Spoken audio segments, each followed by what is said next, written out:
So maybe yeast rolls will be a part of your Easter dinner, and making them can be quite the job. Well, tonight it's Joe's job, and Joe, you were working at the community farm market in Norfolk. I certainly was. Brenda Hartford loves her job, and I thought, let me give you guys some samples first. She calls them holy rollers, W-H-O-L-E, and we'll watch the story about holy rollers and then check back and see what you guys think about them. Have a look.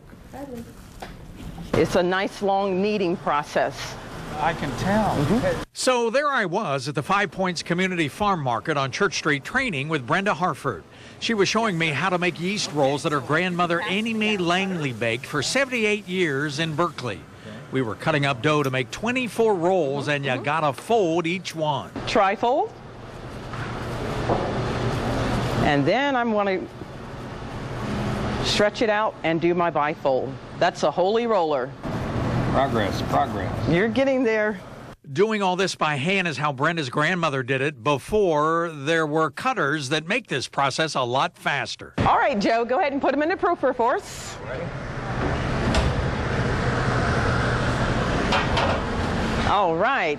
This proofer is sort of a steam closet that helps the yeast rise. Whereas in my grandmother's day, they would put a towel over the pan and allow the rolls to rise overnight. They've also got me baking up a batch of Knuckle Bucks cookies, walnuts, chocolate chips, oatmeal, delicious. Set the oven at 280 and in they go for 6 minutes. Baking can be a labor-intensive job for some. Brenda said last Thanksgiving she pulled an all-nighter and did some 6,000 yeast rolls. What does she like about her job? Rewards, hearing people say how good they are, how much they enjoy them. They're glad that I make them. So that's motivation, but it's not hard work to me. Yes, we had pies going and rolls going and cookies baking. I'm getting real good at this. How was I doing? Now, I don't know how you would do as a holy roller, but these ladies got it going on. They have it going on. They do have it going on. The proof is in the taste, and these old school yeast rolls from a Berkeley family recipe are good.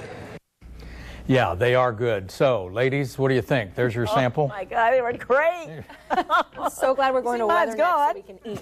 Yeah, Janet said she needs to try out for Shark Tank. I think you're right. Does. And we'll all invest in her. Yes, absolutely. Great story. I love when you come back with food. All right, guys. It's my pleasure. Thank you. Now, your Weather Authority forecast. Rolls are one of my favorite. You almost didn't find me here right now. I ran out to the newsroom. There weren't any out there yet, so I'm going to have to get this afterwards. But meanwhile, we're talking about some really incredible differences across the area, both now and again in the future. We've been talking about this for days, and I'm speaking mainly of the temperatures. Skies are clear out there right now. They're going to remain that way in general tonight, but then the difference in those temperatures could cause a little bit of fog. But for this evening, we're going to call it mainly clear. Temperatures dropping. Again, there's a range, but certainly that range will narrow over the next several hours, and we'll say about 59 for most of us a little bit later on this evening under mainly clear skies again. And that little bit of a northeast breeze, it's that wind off the bay, off the ocean that has caused things to cool down quite a bit. Notice in the next hour, we're expecting around 60 in Norfolk.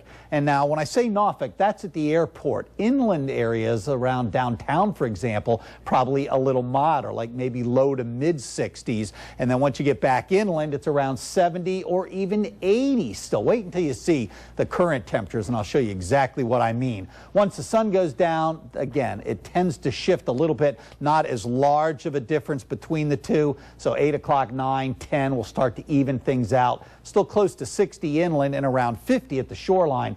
But 10 degrees difference is a lot different than the 30 that we have out there, close to 30 right now. 12 o'clock in the morning, in other words, midnight, more of the same. Temperatures only dropping then into the 40s during the morning hours, and 5, 6, 7 o'clock for rush hour for most of us. Temperatures will be a little bit on the chilly side, again, starting out in the 40s and then gradually rising by the end of the rush hour into the 50s. Now, there won't be a lot of thick clouds tomorrow, the kind that would produce any significant precipitation, but I think there may be some low-level clouds, especially when you get those temperature differences. You can see that, and I think that's what Futurecast is trying to pick up on, what we've been talking about for the past few days. So look as we get into noontime. 70 in Ahoskie, but only 60 in Norfolk. During the afternoon, 60 at the beach, slight chance of a shower out of those low-level clouds, but well up into the 70s again for inland areas, so a bit of a range.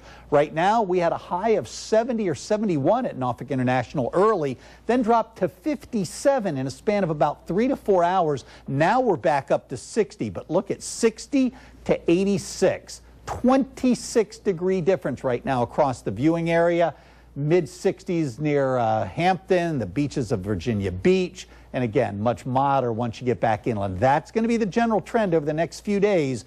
Compared to yesterday, though, most spots are indeed up a little bit. Satellite and the radar, a little bit of a front to the north. That's the front that tries to hang out over the next couple of days. So for tonight, down to about 49 by morning, so not too chilly. A little bit actually above normal. Tomorrow, anywhere from 60s at the beaches to 70s or more inland, 63 Melfa. But again, if you get a wind off the water, some of you could be in the 50s. And then almost 80 in Ahoskie, mid-70s probably Elizabeth City, but only 60 or so in Manio, 60 anywhere you get a wind off the water there around the northern Outer Banks. But on the other side of the island, could be 70 in Currituck, 53 tomorrow night, and then more of the same on Friday. I'm going to say 77, but the eastern shore will be 50s. Virginia Beach could be in the 60s. Okay. So some big swings, and then a few showers possible, not definite, but possible Friday evening and overnight. And then a better chance of some cooler weather Sunday with rain Monday. Okay, saved you a breadcrumb for that. Ooh, thank you very much. So I'll just absolute laugh. Favorite. Well, he said there are 40 out there. So. Oh, wow. We'll need that too. We better enjoy in here. Ooh. Exactly. Yeah. All right, well, still ahead, the latest developments in the search